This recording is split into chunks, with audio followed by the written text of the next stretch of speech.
চা বাগানের বাঁক ধরে চলে গিয়েছে এই রাস্তা। বর্ষাকালে কিন্তু এই চা বাগানটা আরও হয়ে ওঠে সবুজ এবং সতেজ। কার্শিয়াংয়ে তো আমরা প্রায়ই যাই, কিন্তু কার্শিয়াংয়ের কাছেই রয়েছে এমনই একটা ছোট্ট গ্রাম, কাটানো যায় কিন্তু বেশ কয়েকটা দিন। অচেনা অচেনা নাম, তেমনই অচেনা এখানকার পরিবেশও। আনকোরা বললেও কিন্তু ভুল হবে না। কার্শিয়াংয়ের নার্গারেট হোপ মোড় থেকেই যে রাস্তাটি বেঁকে নিচের দিকে নেমেছে, সেই রাস্তা ধরেই কিন্তু চলে আসতে হবে এই ছোট্ট গ্রামে। পাহাড়ি ল্যান্ডস্কেপের মাঝখানে পিকচার পারফেক্ট জায়গা। জায়গাটির নাম কি বলুন তো? জায়গাটির নাম হলো বেলতার। শিলিগুড়িতে থাকার সুবাদে পাহাড়ে যাওয়ার জন্য কারণের দরকার হয় না। যে কোনো উইকেন্ডে হোক বা কোনো স্পেশাল ওকেশন হোক, বা আজ ভালো লাগছে না, আজকে কালকে একটু পাহাড় থেকে ঘুরে আসি, তো আমরা প্রায়ই এখানে চলে আসি। সত্যি বলতে কি, পাহাড় একটা সত্যি মন ভালো করে দেওয়ার জায়গার নামই হয়তো পাহাড়।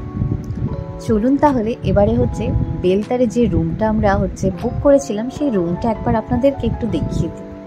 রুমটা ঢুকতেই বিশাল বড় একটা বেড আছে, এদিকে দুটো সোফা আছে, আবার পেছনে ব্যালকনিও আছে। তবে এটা খুলে দেখলাম, কিন্তু ব্যালকনিটা একটু খোলা, বাচ্চাদের জন্য কিন্তু একটু রিস্কি আছে। তো এবারে একটু বাথরুমটা দেখিয়ে দিই। এখানে একটা ছোট্ট ওয়ার্ড্রব আছে, ওয়ার্ড্রব পেরিয়েই আছে একটা বাথরুম। বাথরুমটা বেশ পরিষ্কার পরিচ্ছন্নই লাগলো। অল টাইমই এইখানে কিন্তু টুরিস্ট আসতেই থাকে।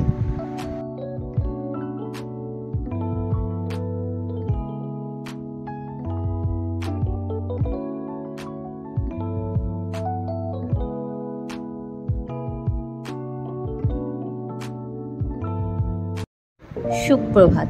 আগামীকালের ভিডিও ক্লিপ নিতে আমি ভুলেই গেছি। সবার সাথে মজা গল্প করতে গিয়ে যে ভিডিওটা করতে হবে, সেটা আর মাথা থেকেই আউট হয়ে গেছে।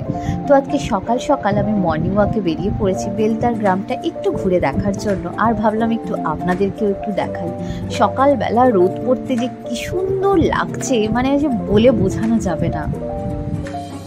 এই রিসর্টের বেস্ট অ্যাট্রাকশন কিন্তু এই সুইমিং পুলের মাঝে রয়েছে একটা ছোট্ট সুইমিং পুল, যেটিকে দূর থেকে দেখলে মনে হবে যেন একটা ছোট্ট হ্রদ। এই সুইমিং পুলের চারপাশে রয়েছে ছোট্ট ছোট্ট কটেজ।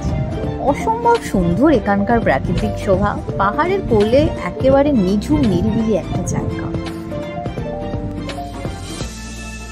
তো মর্নিং ওয়াক করে আমরা চলে এসেছি ব্রেকফাস্ট কমপ্লিট করতে। এখানে দিয়েছে ছোলে বাটুরে, সাথে ছিল পেঁয়াজ, চা ছিল।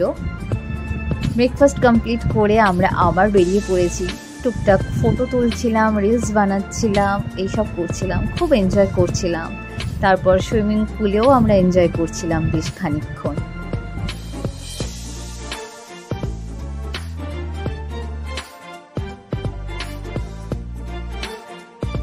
তো সুইমিং পুলে আমরা প্রচুর এনজয় করেছি, প্রচুর হাঁপিয়েও গেছি। এবার লাঞ্চের টাইম। তো এখন খাচ্ছি আমরা মাছ ভাজা, ডাল, মিক্স সবজি, মাটন, ভাত।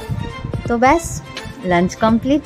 এবার বাড়ি যাওয়ার পালা। সত্যি জায়গাটি অসাধারণ লাগলো। আপনারা যদি কেউ উইকেন্ডে টাইম স্পেন্ড করতে চান, অবশ্যই এখানে আসতে পারেন।